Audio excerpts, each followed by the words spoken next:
Hello everyone, and welcome to another episode of A Walk in the Park. So for this episode, I wanted to talk about Disney on Ice, and one show in particular, called 100 Years of Magic. Now, this show rarely comes to California, but I saw the commercial for this when I was 6 years old, and I got really stoked up for it. I was really hyped up, and then I found out that it just left California, and then when it was coming its way back to California, or so I heard, it went all the way around the world, up to Vegas, and then they skipped California. But that really ticked me off. I did hear a rumor that it was because the Long Beach Arena or the Staples Center were having refurbishment sort of problems. But I finally got to see the show.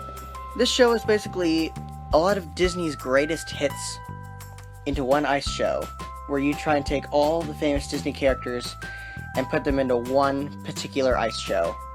A lot of history behind this show is really amazing. It used to be called 75 Years of Magic, but since they found out that it has been more than 100 years since Walt was born, they decided to turn the name into 100 Years of Magic. And the show had to be changed many times. There used to be a Bug's Life segment before Finding Nemo. A lot of things like that. But if you're planning to go see any sort of Disney on Ice show, I suggest that you go to 100 Years of Magic.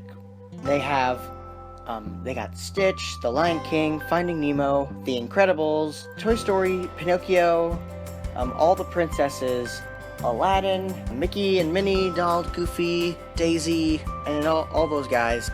And a lot of the characters in the show were really interactive with people in the front seat where I was. And what was also cool is that at the end of the finale, a lot of the characters would come up to the people in the front and shake their hands or give them a high five. I got to do both with a lot of characters, and it was a lot of fun. The show was very entertaining, and it's the best Disney on Ice show I have ever seen in my entire life. So if you're planning to go see any kind of Disney on Ice show, I suggest that you go and see, without a doubt, 100 Years of Magic. And so that wraps up for another episode of A Walk in the Park. I'll see you guys later. Bye-bye.